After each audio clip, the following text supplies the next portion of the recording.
Oi, gente. Já gravei um vídeo falando especificamente sobre como se calcula uma mensalidade escolar, né? E o que a gente realmente está pagando a cada mês, né? E como isso se diferencia de outras mensalidades que a gente paga no dia a dia. Mas, nesses tempos de pandemia, questões muito específicas surgem. E hoje eu vou falar sobre uma delas que é importante saber.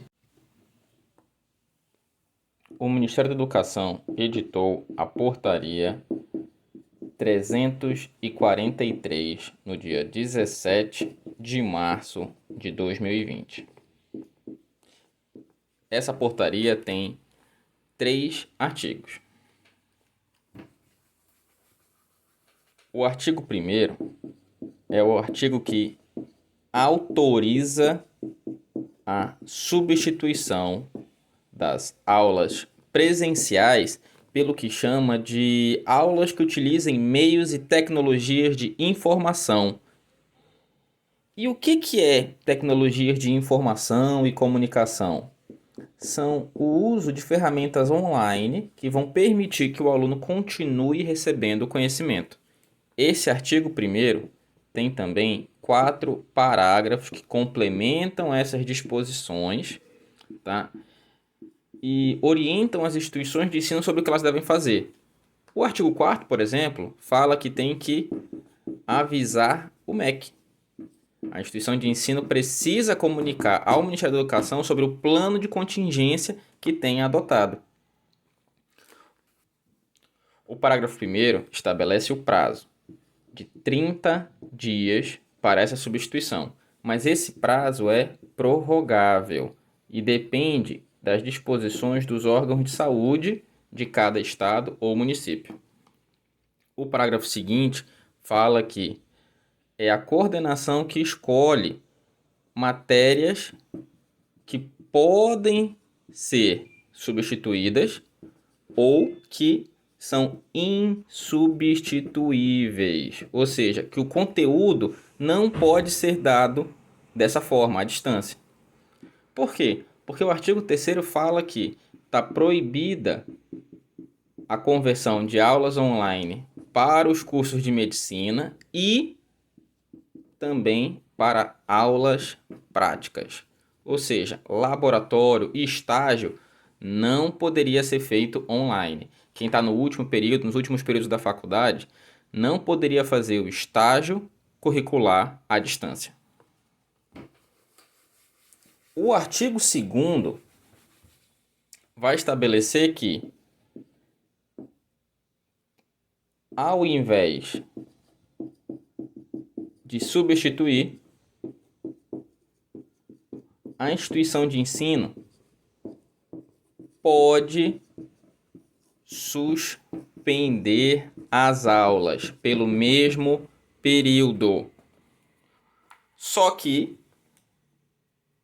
o parágrafo 1º estabelece que, se houver a suspensão, haverá também que haver a reposição das aulas suspensas, tá? E isso significa que haveria, nesse caso de suspensão, uma alteração no calendário acadêmico daquela instituição. E por último, a portaria tem o seu artigo 3º, que fala que ela entra em vigor no dia da sua publicação, ou seja, quando ela saiu no Diário Oficial de 18 de março, começou a valer. E essa duração iria até abril, no mínimo. Em razão de toda essa crise que nós estamos vivendo, poderiam excepcionalmente tomar uma de 2 decisões. A primeira opção seria suspender as aulas. E o decreto fala que essas aulas poderiam ser suspensas por 30 dias, ou seja, até dia 17 de abril desse ano. E que essa suspensão poderia ser prorrogada por mais tempo, a depender das orientações dos órgãos de saúde. Você poderia estar simplesmente sem aula agora, e a instituição estaria resguardada pelo que determinou a portaria. A outra opção seria substituir as aulas presenciais por outras formas de aula, digitalmente, né, em que o professor continuaria a ter a interação com o aluno, continuaria a passar o conteúdo. É óbvio que não dá para você ter aulas práticas, aulas de laboratório, mas as aulas teóricas poderiam continuar a ser ministradas usando essas ferramentas durante esse período excepcional. E até quando vai esse período excepcional? Eu hoje não tenho uma data final para dar para você, mas é importante nós prestarmos atenção no que já aconteceu aqui no Amazonas. O governador Wilson Lima editou o decreto 42.145. Esse decreto tem uma disposição muito importante, em que suspende as aulas da rede pública de ensino até o dia 30 de abril desse ano. Então, não espere um retorno à normalidade das instituições de ensino antes dessa data.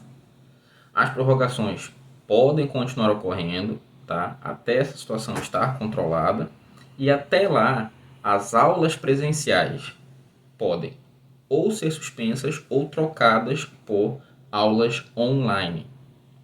No outro vídeo eu vou abordar com vocês a diferença entre aula presencial, aula online e o ensino à distância.